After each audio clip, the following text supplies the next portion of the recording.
From an injury standpoint, Morgan is still questionable. He's going to push it all the way up to game time here.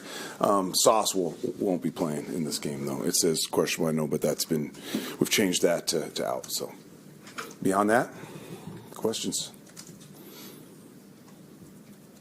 Not all at once. What is your reaction to the news that Tua is probably not going to play? The offense is such a systematic offense, in the way they operate that although Tua is a fantastic player, he really is. The offense, Huntley can absolutely run this offense at a high level. So I think regardless of who is quarterback, we're going to face a lot of the same stuff schematically. The only real difference is Huntley's mobility. He's a guy that's a scrambler, and he'll get first downs with his legs, and we got to account for that. Is Conklin good to go? He's going to give it a try. He's going to push it all the way to game time. And who else? ABT, Quinn, the guys that didn't practice. Same as. Yep, same as.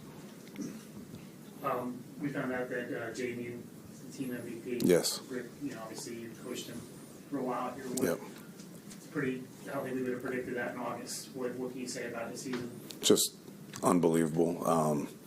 For a guy that wasn't the starter coming into the season, the way he responded, first of all, to the adversity of losing CJ and stepping into very big shoes, as we all know, and then to play as well as he did. It's a surprise because he had never done it, but it's not a surprise because the way this guy, he works and operates on a daily basis. You'd be hard-pressed to find a harder worker, not only in this building, any building in the NFL. A guy that's taken himself from a late-round safety convert to a legitimate linebacker in this league. And I'm just so excited for the future now for him because it's really planted seeds across the league as a guy that everybody's going to want on their team, and he's going to get rewarded for it, and he deserves every penny he's going to get. What did you guys see in him, knowing that you wanted to convert him from safety to a linebacker? What was it about his skill set? Yeah, like the big thing that we always look at, and I know it sounds funny, is length and arm length, and he absolutely checks that box. It's one of the top indicators for success as a linebacker historically in the NFL.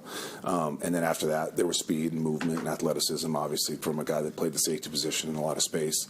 And then his makeup, when we got to know him a little bit, just a guy that you spend 2 seconds with this guy and he loves football and is willing to do whatever it takes to be successful in it. So he checked all those boxes. The only thing he didn't have was experience playing the position and the necessary size at the time. Both those things, he's absolutely, he knows how to play this position at a high level now, and his size and weight are exactly what they need to be. So the future is so bright. He had tremendous success this year, but there's more in the tank for him, and I can't wait to see him realize that potential. What about Morgan being most inspirational? And you just said he's still battling and trying to give it a go on Sunday. Yeah, I mean, here's a guy that, from a playoff perspective, obviously we're out of it and nothing to play for in that respect. A guy that's played a lot of football in this league, highly respected across the league, not just here in this organization. A lot would say, with all the injuries he's battled this year and all he's gone through, like, why even try? And it's just such a demonstration of who this man is and his DNA and how unique and uncommon it is. And he feels such an obligation to his teammates, and he has such deep relationships in that locker room that he feels like he's got to play. And if he doesn't play on Sunday, it's not going to be because he didn't unturned every stone to try to be available for the fellas in that locker room. What's your message been to the team this week? We got to finish. We got to finish, and we got to be proud of the way we finish. So, over the course of 1, 2, 3, 4 years, depending on how long you've been here, you've developed deep relationships in that locker room, within the coaching staff, with the support staff of this building, this organization. Like, honor those relationships in the way that you play and put something on tape that you're going to be really proud of. These moments of adversity, they're gifts, in my opinion, because they really reveal us. When times are good and we're playing well and the record is awesome and we're headed to the playoffs, it's easy to be a great teammate. It's easy to be a good player. It's easy to prepare. It's not easy to prepare when you're losing. It's not easy to prepare when you're out of it. It's not easy to prepare when all the external noise is going on.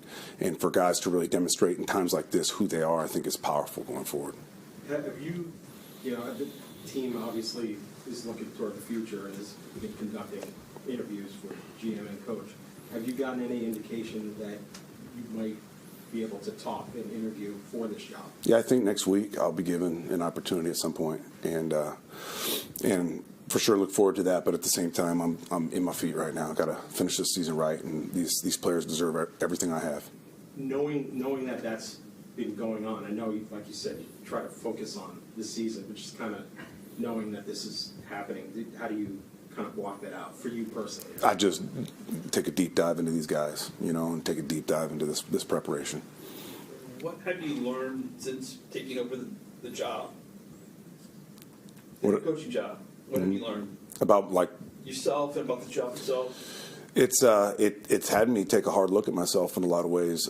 It's reinforced some things that I really believe in, from a coaching perspective and a leading perspective. It's also put some stuff into question that I look forward to reflecting on and growing from. So I'm not there yet, obviously, in the midst of the whirlwind still, and got to finish this thing right. But definitely, this is going to be a great opportunity for me to step back and really evaluate myself and what happened during this entire opportunity that I had. There's been a lot of criticism for the culture here. Yeah. In the last couple of months. What do you say to that? Or, you're on the inside, all of us are on the outside looking. I would say this, the culture as far as the process is right. I think these guys understand what it takes to be successful. They put the time in, all those things. I don't think there's a huge flaw in the culture. I don't.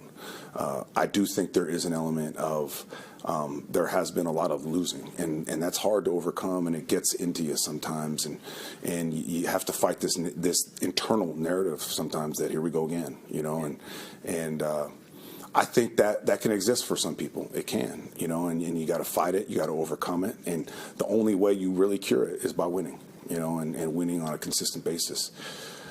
That will cure everything here. It will, just having some success, a little momentum, and the culture will become what it's supposed to be and what it needs to be. Does the playoff drought, 14 years, none of you have been here for 14 Right. years. Yeah, but that's does that weigh on this organization? And do you feel that as a coach? And do you think the players feel that 14 years? I think the losing does. I don't think the historic losing in that respect does as much. I think it probably affects some people within this building that have been here for the duration of that time. But as far as the players and the coaches, there is pressure. There's always pressure. There's pressure in every organization in professional sports, period. But I don't think there's the added pressure of the drought here. I don't. You were probably asked this earlier in the week, but Sauce, after Sunday's game, said he thought some guys checked out. Do you get a sense that guys have checked out now that playoffs are out and you're looking ahead to the future? I took a hard look at the tape. I really did. And not because of his comments, but I took a hard look at the tape because that's what you do in times like this. I said it before, adversity is a gift, and it really reveals people. And I looked hard at this tape. And I especially looked hard when the score got out of whack, and I didn't see anything. I didn't see one human being tapping. I didn't see one guy relenting. I didn't. That's my take on it. What about DJ Reed saying he's looking forward to free agency, asked by a Buffalo reporter? How do you feel about that with one game left, the player saying he's focused on free agency when there's still a game to play? DJ's been a fantastic player for us. He's done a fantastic job. DJ, there's a style of play that we've tried to create here, especially defensively, and he checks all those boxes. And I get there's a level of frustration there, but at the same time, we gotta focus on this game. We just gotta finish. We do. What has your message been and your policy with your assistant coaches about looking for their next job? Because we all know you can't wait till the last second to look for another job if there's an opening. I know you want to keep your feet where you are now, but these guys have a lot of times families and mortgages. They're For going to sure. look out for their career. So what has your position been on guys on your staff looking ahead? Maybe there could be an opening in college or the NFL. Right. That's an organizational policy. That is above me in that way. So, that's already been addressed with the assistant coaches as far as what the organization's policy is regarding that. And when the time is right, those guys will entertain, all those potential offers or opportunities. But the organization is going to do right by the coaches that are here. I know that. With shutdown, Last one here. with the torn pec, what's going to be the plan of safety? Ashton and Tony, yeah. So TA and Ashton will be the safeties, and I love Chuck, and it just breaks my heart that he had another injury like that here, especially for a guy that's been so healthy and been so relied upon for so long. But at the same time, it's an opportunity for Ashton to really get some run at safety, and being that he's a free agent, that can be a powerful thing for a guy like himself. So I look forward to seeing what he can do with this op.